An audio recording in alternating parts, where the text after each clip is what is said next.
Good morning children.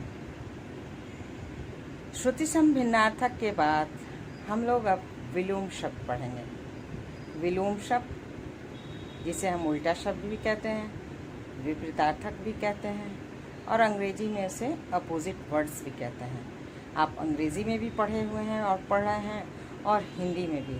तो विलोम शब्द कुछ उपसर्ग से बनते हैं, कुछ उपसर्ग के परिवर्तन से भी बनते हैं। तो विलोम शब्द कैसे बनते हैं, क्या अर्थ होता है? बहुत सारे ऐसे शब्द होते हैं जिसका विलोम हम नहीं जानते हैं और उसे लिखना होता है। तो कुछ ऐसे शब्दों को मैं दिखाऊंगी आपको लिख के कि आप जान पाएंगे कि कैसे इसका विलोम क्या होता है। तो आप अपनी कॉपी में उतारेंगे विलोम शब्द, जैसे आपने श्रुति सम भिन्नार्थक शब्द उतारा है वैसे ही, क्योंकि उसी से आपकी परीक्षा में कोई भी व्याकरण आएगा। और भाषाभ्यास में जो भी विलोम है, जो भी पर्यायवाची है, उन सब को आपको करना है ताकि उसी से परीक्षा में प्रश्न पूछे जाएंगे। ठीक है। और बहुत ध्यान से भाषा अध्ययन जो प्रश्नोत्तर के बाद रहता है उसे बहुत ध्यान से करना है, क्योंकि व्याकरण में उसी से आपको आता है। ठीक है। अब हम लोग विलोम शब्द देखें कि कैसे विलोम शब्द बनते हैं। बहुत सारे शब्द हैं, कुछ के हम जानते हैं, कुछ के नहीं जानते हैं और हम लोगों को जानना चाहिए। बहुत सारे ऐसे कॉमन वर्ड्स हैं जिसे हम अभी जानेंगे और आप उसे उतारेंगे। ठीक है। आइए बच्चों, हम लोग विलोम शब्द देखते हैं कैसे। कुछ शब्द को हमने लिख दिया है, इसका विलोम अभी हम लोग लिखेंगे। जैसे एक शब्द है कृतज्ञ। कृतज्ञ का विलोम होगा कृतघ्न। ठीक है। कृतज्ञ मतलब क्या होता है कि किए हुए उपकार को मानना, समझना। और कृतज्ञ हम कहते हैं कि बहुत कृतज्ञ व्यक्ति है, मतलब हमने उसके लिए कुछ किया है तो वो उसको मानता है कि हमने उसके लिए कुछ किया है, उपकार को वो मानता है। लेकिन कुछ लोग, आप किसी के लिए कुछ कर दीजिए लेकिन वो उसका एहसान नहीं मानता है, वैसे लोगों को हम कृतघ्न कहते हैं कि अरे वो व्यक्ति बहुत कृतज्ञ है। तो अगर आप कृतज्ञ शब्द का अर्थ जानते होंगे तो कृतज्ञ उसका विलोम होगा।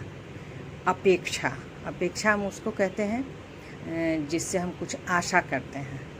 तो अपेक्षा का विलोम होगा अपेक्षा।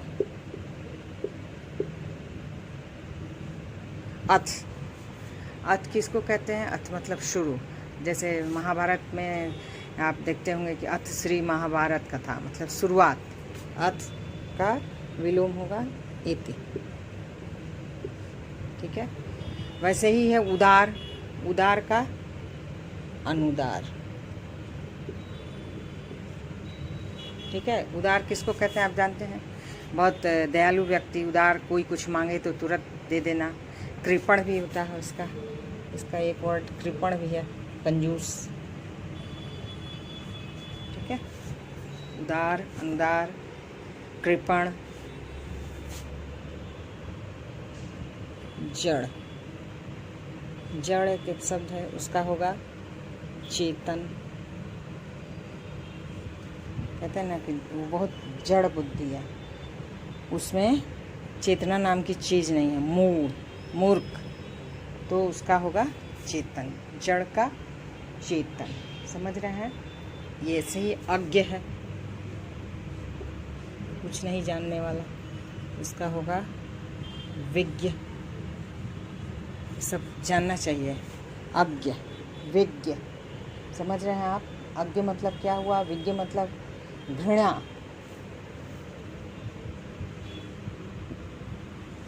घृणा, घृणा का क्या होगा? प्रेम।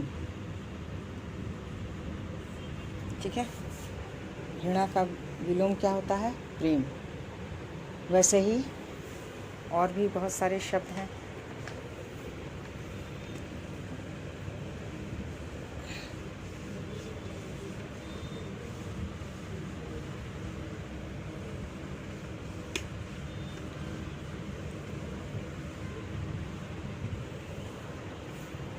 ठीक है। कुछ शब्द उपसर्ग से बनते हैं। ठीक है। कुछ शब्द उपसर्ग बदल के उसके विलोम होते हैं। तो ऐसे भी शब्दों को हमें जानना चाहिए, बहुत ही कॉमन होता है, हम उसे जानते हैं लेकिन उसका विलोम नहीं लिख जान पाते हैं। जैसे है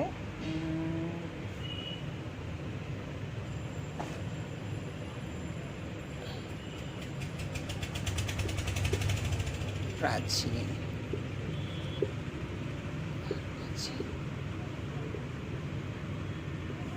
प्राचीन मतलब क्या होता है? प्राचीन मतलब बहुत पुराना, ठीक है।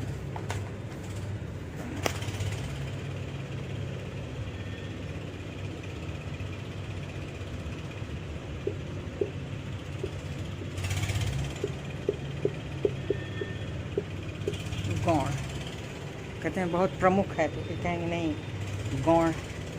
उन्नति, ये सब बहुत ज़रूरी है जानना। उन्नति,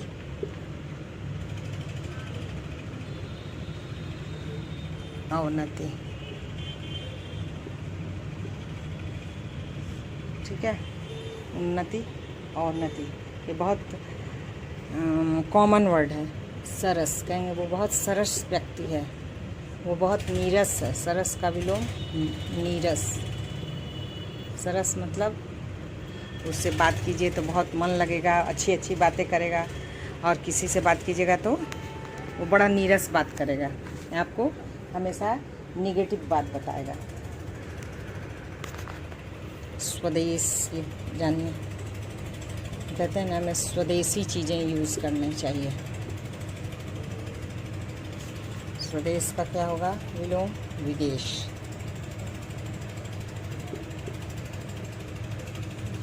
स्वदेश का विदेश, ठीक है। और है सदाचार। सदाचार मतलब आप जानते हैं क्या होता है? सदाचार मतलब जिसका अच्छा आचरण होता है। एक और मैं लिख रही हूँ, स्वाधीन।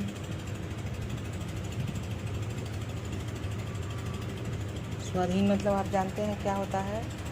स्वाधीन मतलब हम स्वतंत्र हैं, ठीक है। स्वाधीन। सदाचार, सदाचार समझ रहे हैं ना? अच्छा आचरण।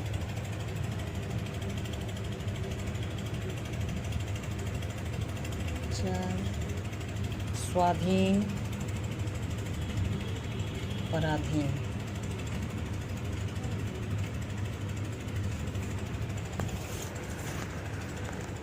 आप देखिए ध्यान से, स्वाधीन, पराधीन दिख रहा है आपको? अच्छे से उसको देखिए। स्वाधीन, पराधीन मतलब दूसरे के अधीन है हम, ठीक है। कोई कोई चीज़ वो पराधीन है, दूसरे के अंडर में है, दूसरे के वश में है, ठीक है। और कुछ शब्द देखिए।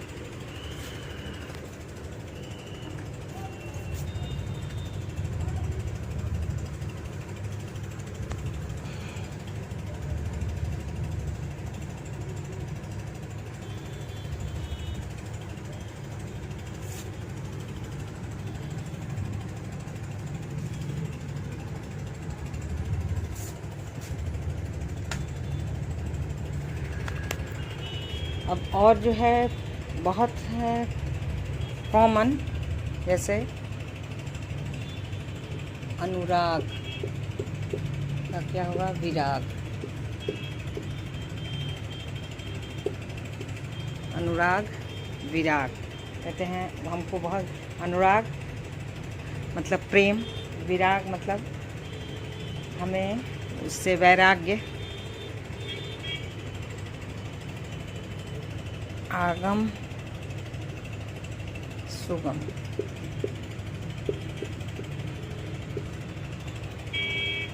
ठीक है ना। और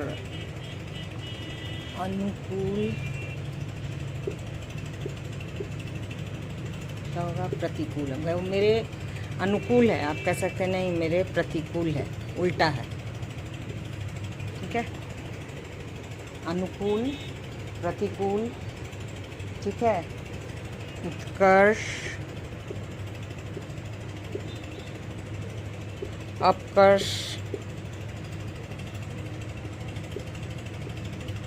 अपकर्ष, ठीक है, उत्कर्ष, अपकर्ष, सजल, निर्जल, देखिए शब्द सजल, निर्जल, एक और लौकिक, अलौकिक,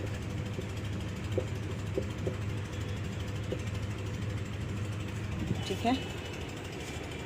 देखिए आप, अनुराग, विराग, आगम, सुगम, अनुकूल, प्रतिकूल, उत्कर्ष, अपकर्ष, सजल, निर्जल, लौकिक, अलौकिक, ठीक है। अब मैं 2-4 और शब्द को लिखवा रही हूँ ताकि कुछ जो बहुत साधारण शब्द हैं जो हम हमेशा उसका प्रयोग करते हैं लेकिन अर्थ या विलोम उसका नहीं जानते हैं, उसका जानेंगे, ठीक है ना। एक बहुत कॉमन वर्ड है, हम लोग उसका प्रयोग करते हैं, शाश्वत, इसका होगा नश्वर। शाश्वत शब्द अभी हम लोग अक्सर पढ़ते हैं, कविता में पढ़ते हैं। शाश्वत मतलब हमेशा रहने वाला, नश्वर मतलब खत्म होने वाला, क्षणभंगुर, मूक,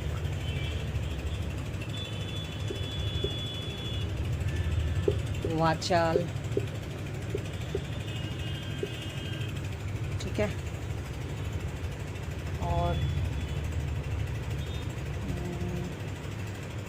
पूत, सपूत, कपूत,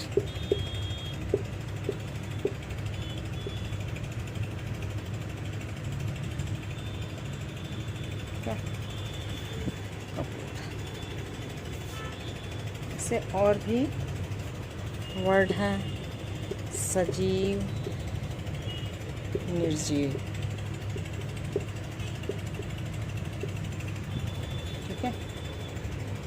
उन्नति का हो गया निर्जीव, उपकार, अपकार, ये आप जानते हैं, आचार, अनाचार,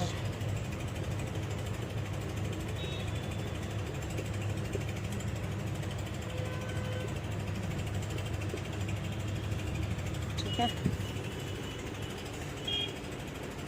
ध्यान से देख लीजिए इसको। सजीव जिसमें जीवन हो, निर्जीव जिसमें जीवन नहीं है, मूक जो कुछ नहीं बोलता है, बहुत कम बोलता है, वाचाल जो बहुत ज़्यादा बोलता है, आचार, अनाचार, आचार मतलब व्यवहार, हमारा आचार विचार, जिसको अनाचार, जिसको कोई व्यवहार, कुछ कर्टसी मैनर्स पता नहीं।